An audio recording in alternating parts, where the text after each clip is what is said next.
के एमडीकेट 2024 का जो सिंध का एमडीकेट है वो रिकंडक्ट हो रहा है। तो अब सिंध एमडीकेट जो है वो आईबीए सक्खर लेगा। तो आईबीए सक्खर का जो पेपर होता है वो ऑलमोस्ट लॉजिकल क्वेश्चंस के हिसाब से होता है। तो हमने एक सीरीज़ स्टार्ट की है जिस सीरीज़ के अंदर केमिस्ट्री के ऑलमोस्ट जो भी चैप्टर्स हैं उनको आईबीए के हिसाब से एमसीक्यूज़ को हम क्या करेंगे, डिस्कस करेंगे। तो पहला हमारे पास एमसीक्यूज़ है। ये जो चैप्टर हमने स्टार्ट किया है वो है पीरियोडिक टेबल। पीरियोडिक टेबल के हिसाब से जो एमसीक्यूज़ पूछे जाते हैं। तो which substance remove the impurities from the iron और इन द ब्लास्ट फ्यूरांस। वो कौन सा हमारे पास सब्सटेंस होता है जो हम यूज़ करते हैं एक आयरन और की इम्प्योरिटीज निकालने के लिए इसमें ब्लास्ट फ्यूरांस में। तो ये यूज़ किया जाता है लाइम स्टोन का जो कैल्शियम कार्बोनेट होता है। जब हम कैल्शियम कार्बोनेट को डिकम्पोज करते हैं तो एक कैल्शियम ऑक्साइड प्लस में कार्बन डाइऑक्साइड बनता है। वो कैल्शियम ऑक्साइड जो होता है वो हम इसके साथ यूज़ करके तो इसमें से जो इम्प्योरिटीज़ होती है वो क्या होती हैं कि रिमूव करते हैं। तो ऑप्शन नंबर बी इज हमारे पास क्या होगा, करेक्ट ऑप्शन होगा। एमसीक्यूज नंबर हमारे पास जो नेक्स्ट है वो है कि which of the following is a less dense then water. इनमें से कौन सा एलिमेंट है जो वाटर से क्या है कि कम डेंसिटी रखता है। तो हमेशा बात याद रखें, जो अल्कली मेटल्स होते हैं ग्रुप नंबर फर्स्ट जिसके अंदर लिथियम, सोडियम, पोटेशियम, ये जो होते हैं वो वाटर से क्या होते हैं कि लेस डेंसर सब्सटेंस होते हैं। ऑलमोस्ट सोडियम की जो डेंसिटी होती है 0.63 समथिंग होती है। तो इसकी जो होती है हमारे पास 0.93 होती है। और जो वाटर की डेंसिटी होती है वो 9.8 समथिंग क्या होती है कि ज़्यादा होती है।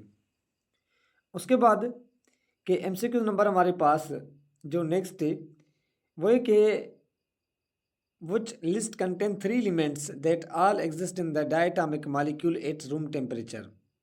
इनमें से कौन से तीन एलिमेंट्स हैं जो एग्जिस्ट करते हैं किस में, डायटोमिक फॉर्म में एट रूम टेम्परेचर पे। Option number A hydrogen, fluorine, neon. Neon जो होता है मोनोएटॉमिक होता है तो ऑप्शन नंबर ए क्या है कि इनकरेक्ट है। नाइट्रोजन, क्लोरीन, नियान दोबारा ये भी हमारे पास इनकरेक्ट है। Nitrogen, oxygen, fluorine option number C क्या है कि करेक्ट है, क्योंकि डी में ऑक्सीजन, क्लोरीन, हीलियम है। हीलियम जो होता है वो मोनोएटॉमिक फॉर्म में एग्जिस्ट करता है। उसके बाद क्या है कि which element is the least likely to form an oxide. इनमें से कौन सा एलिमेंट है जो बिल्कुल कम अमाउंट में क्या करता है कि ऑक्साइड की फॉर्मेशन करता है। क्लोरीन तो करता है और हाइड्रोजन भी करता है, नाइट्रोजन भी करता है। हीलियम जो होता है वो नहीं करता क्योंकि नोबल गैस एलिमेंट है, अनरिएक्टिव होता है, इनर्ट गैस कहलाता है। तो इस वजह से ये रिएक्शंस नहीं करता। उसके बाद कि जो हमारे पास नेक्स्ट एमसीक्यूज है, which statement is not true for the all metals elements के लिए। टोटल मेटल्स के लिए हमारे पास कौन सी इनमें से स्टेटमेंट जो है वो करेक्ट नहीं है। तो दे आर मेलेबल, सारे के सारे मेलेबल होते हैं। दे कंडक्ट द इलेक्ट्रिसिटी, क्योंकि इनके पास फ्री इलेक्ट्रॉन्स होता है तो सारे के सारे कंडक्ट करते हैं इलेक्ट्रिसिटी को। द हीट कंडक्टर्स, हीट भी कंडक्टर्स होते हैं। द फॉर्म कलर्ड कंपाउंड्स, देखें कलर्ड कंपाउंड्स सारे मेटल नहीं बनाते, जस्ट ट्रांजिशंस मेटल्स जो होते हैं डी ब्लॉक वाले एलिमेंट्स और एफ ब्लॉक वाले एलिमेंट्स जो हैं ये बनाते हैं, बाकी कोई भी कलर्ड कंपाउंड्स नहीं होता। उसके बाद जो हमारे पास नेक्स्ट एमसीक्यूज है वो है कि which result is obtained from when aqueous bromine is added in aqueous potassium chloride. तो देखिए इनका मैंने नीचे रीज़न लिखा है कि जो bromine is less reactive than chlorine, means bromine के not displaced the chlorine from potassium chloride and there is no visible reactions. तो यहाँ पे ऑप्शन नंबर डी जो हमारे पास है वो क्या है कि करेक्ट होगा, क्योंकि ग्रीन गैस रिलीज, यहाँ ब्राउन हमारे पास वेपर फॉर्म्स, यहाँ हमारे पास सिल्वरी कलर्ड सॉलिड फॉर्म। तो ये तो ऑप्शंस नहीं, तो ऑप्शन नंबर डी हमारे पास क्या होगा कि करेक्ट ऑप्शन होगा। उसके बाद जो हमारे पास नेक्स्ट एमसीक्यूज है ये भी एमसीक्यूज कुछ ज़्यादा टिपिकल था कि which element show the variable valency can act as a catalyst and forms coloureds. तो इनमें से कौन सा एलिमेंट है जो कैटलिस्ट और कलर्ड तौर पे क्या होता है कि यूज होता है, वेरिएबल वैलेंसी शो करता है। कार्बन की 4 फिक्स है, क्लोरीन की -1, सल्फर की -2। तो आयरन जो है वो एक ट्रांजिशन एलिमेंट है तो ये वेरिएबल वैलेंसी शो करता है और कैटलिस्ट तौर पे भी हम इसको यूज़ करते हैं। उसके बाद कि जो नेक्स्ट एमसीक्यूज था कि which element form in oxide formula of हमारे पास X2O3। यहाँ पे थोड़ी सी मिस्टेक हो गई है तो X2O3 था। उसके बाद and another oxide of formula is XO। ये कह रहा है कि हमारे पास इनमें से कौन सा एलिमेंट्स है जो एक ऐसी ऑक्साइड से बनाता है जो X2O3 बनाता है, और दूसरी ऐसी कौन सी ऑक्साइड्स होती है जिसका XO फार्मूला होता है। तो ऑक्सीजन तो हमेशा -2 में होगा, तो मतलब इसका जो एक्स एलिमेंट्स होगा +2 में। The formula show the X to have a +2 oxidation state of the +2 and +3 it likely to be transition elements. तो एल्यूमिनियम भी तो जस्ट +3 करता है, कैल्शियम जस्ट +2 करता है, सोडियम जस्ट +1, जो आयरन होता है +2 में भी होता है, +3 में भी होता है। तो option number C is a correct option. उसके बाद हमारे पास नेक्स्ट एमसीक्यूज है, वो बता रहा है कि fluorine is the first elements in the group 7th of the फ्लोरिनेबल, which statements will not be true. इनमें से कौन सी स्टेटमेंट जो ट्रू नहीं है। तो fluorine exist in diatomic molecules, ये तो सही है। फ्लोरीन फॉर्म्स नेगेटिव आयंस, क्योंकि जब इलेक्ट्रॉन्स गेन करेगा तो इनायन की फॉर्मेशन करता है, करेक्ट है। Fluorine less reactive than chlorine, यहाँ silvery fluorides will be sensitive to the lights. तो इसमें से कह रहा था कि इनमें से कौन सी ट्रू नहीं है। तो fluorine less reactive then chlorides, fluorine ज़्यादा रिएक्टिव होता है, लेस रिएक्टिव नहीं होता। तो ऑप्शन नंबर सी इज हमारे पास नॉट करेक्ट ऑप्शन। उसके बाद क्या है कि जो which statements about the alkali metals true, इनमें से कौन सी अल्कली मेटल के हिसाब से ट्रू स्टेटमेंट है। तो यहाँ पे मैंने नीचे एक रीजन्स भी लिखे हैं, उसको भी हम डिस्कस करते हैं कि ग्रुप नंबर 1 मेटल फॉर्म आयनिक हैलाइड्स बनाता है विथ हेलोजन के साथ, एंड जर्नल फार्मूला MX होता है। The reactivity alkali metals increase होती है down the group, the react with water to form the alkalis and hydrogen gas. तो they form covalent bonds with group number 7 ionic बनाते हैं, ये true नहीं है। They form oxide on reacting with waters, ये तो बिल्कुल है। देखते हैं their melting points decrease on descending group, देखें ये हमारे पास डिसेंडिंग ग्रुप में इंक्रीज होती है। The reactivity decrease on descending group, वो भी क्या होती है, इंक्रीज होती है। तो हमारे पास option number B is correct. जब ये क्या करेगा, रिएक्शन करेगा वाटर के साथ, तो अल्कली हाइड्रोजन गैस की फॉर्मेशन करता है। उसके बाद जो नेक्स्ट हमारे पास एलिमेंट्स है एमसीक्यूज है कि 2 elements are in the same group, 2 element same group के अंदर मौजूद हैं पीरियोडिक टेबल के अंदर, which property will be the same both are elements की। Are the charge on their ions, वो डिफरेंट हो सकती है। दियर इलेक्ट्रॉनिक स्ट्रक्चर्स, ये करेक्ट है। सेम ग्रुप के अंदर इलेक्ट्रॉनिक स्ट्रक्चर जो होता है, वैलेंस शेल जो होते हैं, वो क्या होते हैं, करेक्ट होते हैं। तो दियर मेल्टिंग पॉइंट्स तो करेक्ट नहीं होती। दियर रिएक्टिविटी ऑफ वाटर एसिड्स, वो तो करेक्ट नहीं होती। तो उनके इलेक्ट्रॉनिक जो वैलेंस शेल होते हैं वो क्या होते हैं कि करेक्ट होते हैं, एक जैसे होते हैं, तो इस हिसाब से करेक्ट हो जाएगा। उसके बाद क्या है कि which substance react with water to form soluble compounds and an insoluble gas, इनमें से कौन सा कंपाउंड है जो वाटर के साथ रिएक्शन करता है तो सॉल्युबल कंपाउंड्स बनाता है और एक गैस बनाता है। देखें अमोनियम सल्फेट गैस नहीं बनाता। उसके बाद सीजम वाटर के साथ रिएक्शन करेगा तो सीजम हाइड्रो ऑक्साइड बनाता है प्लस में H2 गैस बनाता है। तो option number B is correct. Calcium carbonate या कॉपर वगैरह ये नहीं करते। तो ऑप्शन नंबर बी जो होगा वो क्या होगा कि करेक्ट ऑप्शन होगा। उसके बाद हमारे पास नेक्स्ट टाइम से वो है कि which of the following elements is most likely to form coloured salt. तो मैंने पहले ही आपको कहा कि जो हमारे पास ट्रांजिशन एलिमेंट्स होते हैं वो कलर्ड कंपाउंड शो करते हैं। तो ऑप्शन नंबर बी जो होगा वो क्या होगा कि करेक्ट होगा। निकल जो करता है वो ट्रांस, क्योंकि बेरिलियम भी ट्रांजिशन से नहीं है तो कलर तो नहीं शो करेगा, मैग्नीशियम रोबीडियम भी नहीं, लेकिन निकल ट्रांजिशन है तो कलर शो करता है ये इस हिसाब से। उसके बाद दूसरा जो हमसे क्वेश्चन है कि which property decide the order of elements in their periodic table, इनमें से कौन सी प्रॉपर्टीज है जो ऑर्डर ऑफ एलिमेंट्स क्या करती है कि शो करती है कि masses of their atoms no, number of electrons in outermost shell ये भी नहीं, number of neutrons in the nucleus ये भी नहीं, द नंबर ऑफ प्रोटॉन्स, क्योंकि पूरी पीरियोडिक टेबल एटॉमिक नंबर के हिसाब से है तो इस हिसाब से number of protons atomic number कहलाते हैं। तो ऑप्शन नंबर डी क्या हो जाएगा, करेक्ट हो जाएगा। उसके बाद जो हमारे पास नेक्स्ट एमसीक्यू था कि which statement is true about the elements group 1 of the periodic table. First group के लिए अल्कली मेटल्स जिसको हम नाम देते हैं हाल ही ने की रब से फरियाद, तो hydrogen lithium sodium potassium rubidium caesium जो होता है, हाइड्रोजन को छोड़ के बाकी जो एलिमेंट्स होते हैं दी आर इक्वल रिएक्टिव। देखिए ये ट्रू पूछ रहा था, तो they are equal reactive top to bottom में रिएक्टिविटी क्या होती है, इंक्रीज होती है, ये तो सही नहीं है। They become less metallic is the proton, कि जैसे जैसे हमारे पास प्रोटॉन एटॉमिक नंबर इंक्रीज होगा तो इनका मेटालिक कैरेक्टर्स क्या हो जाएगा, लेस। यहाँ they form chlorides are similar formula, ये करेक्ट है। देखिए सारे के सारे NaCl एक ही फार्मूला है, पोटेशियम क्लोराइड एक ही फार्मूला है, लिथियम क्लोराइड्स का भी एक ही फार्मूला है, तो इनके पास जो फार्मूला होता है वो होता है MX, एक ही होता है। तो ये ऑप्शन क्या हो जाएगा, करेक्ट हो जाएगा। Option number C is correct option. उसके बाद हमारे पास नेक्स्ट एमसीक्यूज है वो भी बिल्कुल आसान के silicon group number 4th in the periodic table, which correct formula for the silicon compounds. देखें सिलिकॉन 4 +4 वैलेंसी रखता होगा, SiO4Cl तो ये तो नहीं होगा, या SiO2 ये भी नहीं होगा क्योंकि ऑक्सीजन की वैलेंसी होती है 2 4 2 8 हो जाएगी। उसके बाद नाइट्रोजन की 3 है तो 4 2 4 3 12 तो ये भी नहीं होगी हमारे पास। हाँ Si2H6 क्योंकि देखें ना C2H6 इथेन का फार्मूला होता है क्योंकि कार्बन की वैलेंसी 4 है। तो सिलिकॉन भी उसी जैसा है, तो ये ऑप्शन नंबर डी क्या हो जाएगा, करेक्ट ऑप्शन हो जाएगा। उसके बाद क्या है कि नेक्स्ट MCQs है कि जो which statements about the ions of the group number 7th elements correct.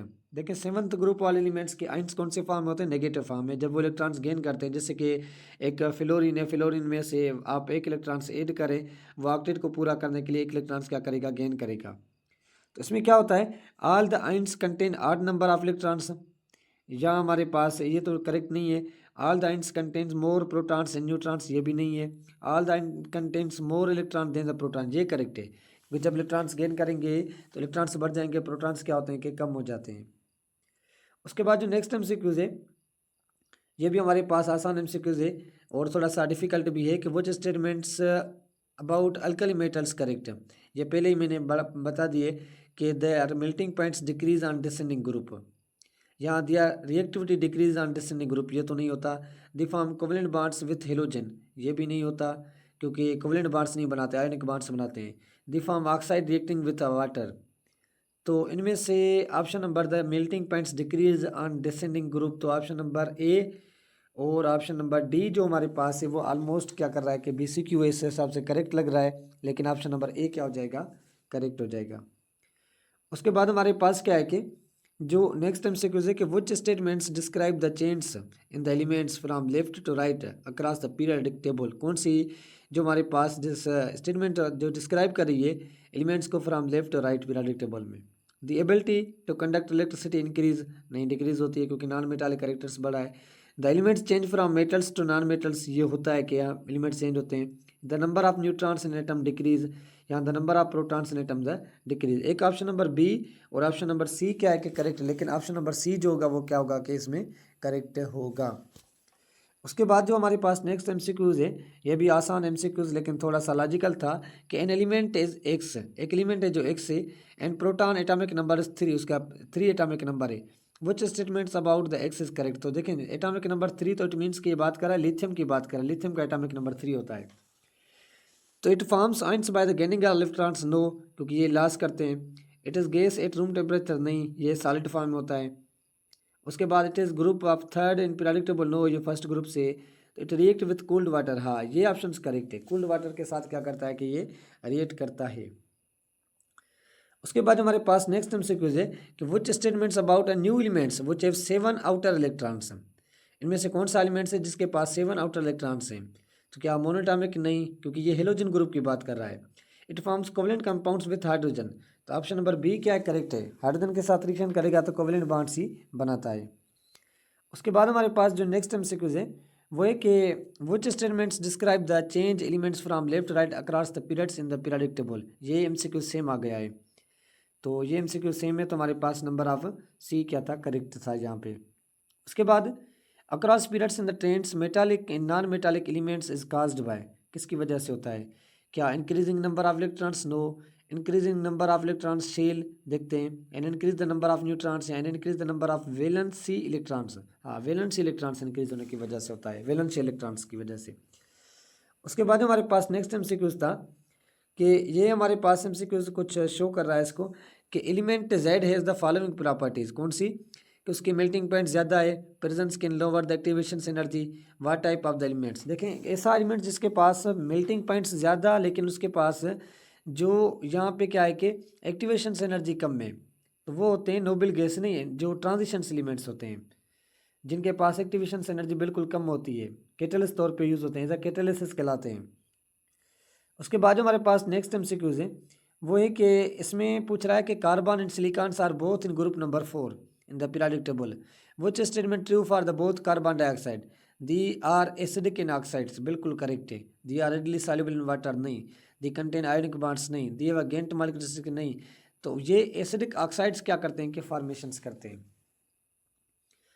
उसके बाद हमारे पास जो नेक्स्ट MCQs है वो है कि इसमें पूछ रहा है आपसे कि which oxide can be reduce to the metal using carbon, इनमें से कौन सा हमारे पास ऑक्साइड है जो रिड्यूस हो जाता है जब आप यूजिंग कार्बन करते हैं। तो जिंक ऑक्साइड क्या करता है कि ये रिड्यूस हो जाता है कार्बन के साथ रिएक्शन करके।